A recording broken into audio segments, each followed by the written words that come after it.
Okay, welcome to the commentary for the Meddling Mother-in-Law lesson. Let's get started. This is a Dear Abby lesson, our first Dear Abby lesson. Dear Abby is a very famous column in America. And remember, a column is a newspaper article that you see repeatedly, maybe every day, maybe every month, maybe every week. Dear Abby, I think it's every day. And Abby, the original Abby, the first Abby, her name was Abigail Van Buren. And I can't remember when she started, but like many, many years ago, 1960s, maybe 1950s, I'm not sure, but a long time ago. And people write her letters. They have a problem in their life. They ask her for advice. Abby, what should I do about my problem? And this has continued many, many, many years. The first Abby died, and now her daughter, I believe it's her daughter, continues the column, continues to write the column. So now people write her. They still write, Dear Abby, what should I do? So why? Why am I using Dear Abby on Effortless English? Well, a couple of reasons. The main reason, number one reason, is that Dear Abby letters usually contain very conversational English. People writing her, they don't write in a formal way, most of them. Okay, they're writing in a conversational way. So they use a lot of idioms. They use a little slang. They use common conversational phrases we use in real conversations, phrases we use in real speech, phrases we use every day. A lot of these phrases, you never see them in textbooks. You never learn them in school. Why? I don't know why, because they are very important. I mean, if you want to communicate in English with a native speaker, you need to know these phrases. We use them every single day. This is not special slang. These are idioms, these are phrases we use all the time. So I like that about Dear Abby. Other newspaper articles are formal. They use a written style of English. Which is fine. It's good to know that also. But you also need to know the casual, everyday phrases that we use. And Dear Abby is a good place to learn them. So another good thing about Dear Abby, my second point, they're short. These are short letters. So you don't need to read a long, long letter. However, they're short, but they have a lot of good stuff, a lot of good phrases.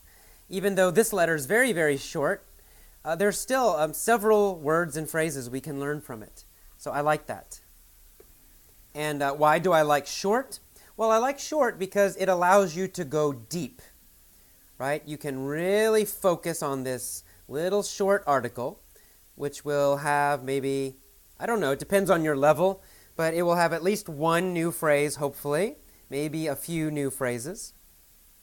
Maybe you know these phrases, but you can't use them. Maybe you kind of know them. I think I know it, but you never use them. Well, by using something very short and simple, you can learn these new phrases. You can practice them many, many, many times. You can learn them deeply. You can internalize them. Remember that word? Internalize them. You can learn them very deeply. So that's another reason.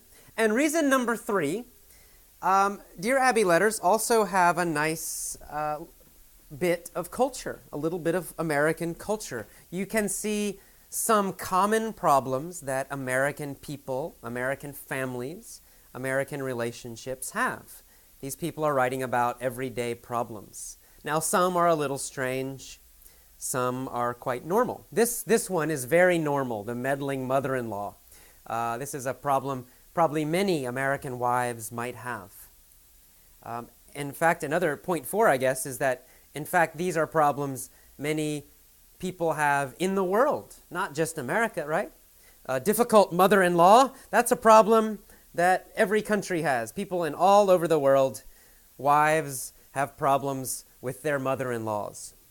And husbands also have problems with their mother-in-laws. It's a common problem. So I like that. It connects you to everyday problems. And that's also a nice way to learn. You can actually imagine these situations. Finally, one last point why I like Dear Abby letters, why I'm using them. They're great for discussion and forums. Because every letter, the person asks for advice. What should I do? Well, dear Abby, she writes her answer, but in Effortless English, I will not include her answer. Why not? Why don't I include Abby's answer? Because I want you to write your answer. I want you to go to the forums where it says article essays, and I want you to write, what should this person do? In your opinion, what should they do? Should she yell at her mother-in-law? Should she be quiet and be happy that her mother-in-law is helping her? Should she try to tell her in a polite way, please don't do my laundry? Is the mother-in-law the problem? Or is the wife the problem? Or is there another problem? Okay, all of these things, there's a lot of things you can write about with a very short Dear Abby letter. Every letter, the person says, what should I do? I want you to go to the forums and write one paragraph, maybe. What should the person do? In this case, what should the wife do about the mother-in-law? The mother-in-law is doing her laundry and cleaning the dishes, and the wife doesn't like it. She's very picky. So the wife says, what should I do? She's afraid if she says something, the mother-in-law will take it the wrong way. Maybe she'll get angry and upset. So what should she do? I don't know. Go to the forums and write your opinion. What should this woman do? So with Dear Abby letters also, I use them in my class here in San Francisco. I use them really almost every day to try to teach real conversational phrases, not just formal written textbook English. And in fact, some of my students are joining Effortless English to review. So I use these letters in my class, then I make an Effortless English lesson, and my students in San Francisco can listen to the same lesson. They had it in my class, and now they can review it again and again and again. I hope that helps them. For other members who don't live in San Francisco, it's okay. You can listen as many times as you want. That's why I love MP3s. I love audio lessons. To be honest, Effortless English is a better way to learn English than my classes in San Francisco. My classes in San Francisco, the students pay $300 a month or more.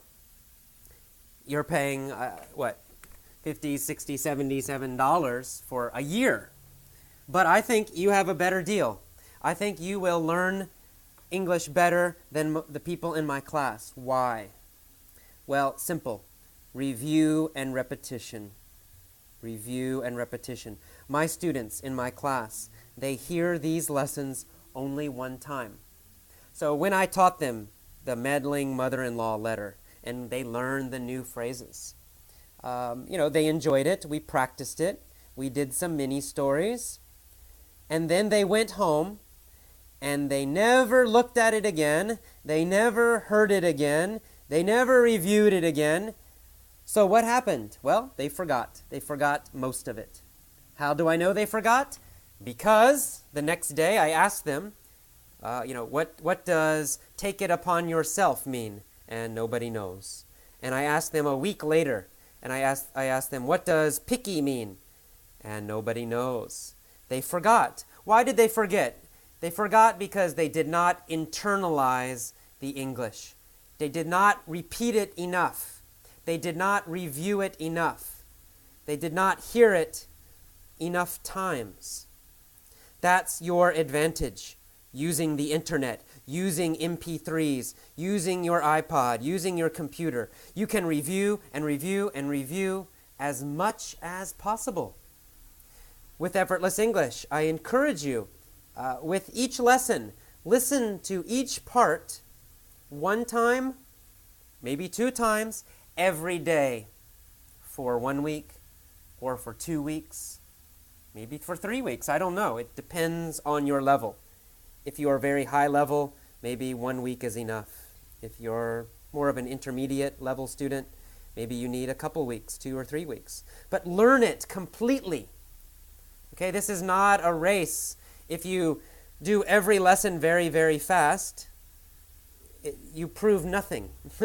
Okay, it just means you did everything fast and now you forgot everything and you didn't learn very much. It's much better to go slowly and learn each lesson completely. One time is not enough. One day is not enough. When you listen to the Meddling Mother-in-Law lesson, the audio, read the text, listen to the mini-stories, listen to the point of view mini-stories, listen to this commentary, listen to the vocabulary. Doing it one time, one day, it's not enough. It's just not enough. You have to listen to it today, and then tomorrow, listen to it again. And the next day, one more time. And the next day, again, one more time. And the next day, again, one more time. That's how you really, really learn the English deeply, so you can understand it instantly. No hesitation, no thinking. You know it. You hear it, you know it. That's also how you learn to use it instantly. No thinking, no translating, no thinking in Japanese and then translating to English and then speaking. No, you have to learn it very completely. That means a lot of review. You've got to listen to these lessons many times, many days. When you do, trust me, please trust me, you will internalize the grammar. You will learn it very deeply. You will internalize the vocabulary. You will internalize the pronunciation. You will automatically begin to improve your vocabulary, your pronunciation, the speed of your understanding, your listening comprehension speed, your speaking speed, your fluency, and also your speaking pronunciation. Everything will improve, but you must review, you must overlearn. Please do that. Please trust me. If you overlearn each lesson, if you do that for 6 months, 8 months, 1 year, you will be fluent in English. You will feel comfortable with English. You will improve a lot. You will improve a lot more than people using normal methods, using textbooks, using schools. I promise you, this is not just me, A.J. Hogue, giving you my opinion. There is a lot of research about this. Okay, enjoy the Dear Abby letters, and I will see you next time. Remember, overlearn, overlearn, overlearn. Bye-bye.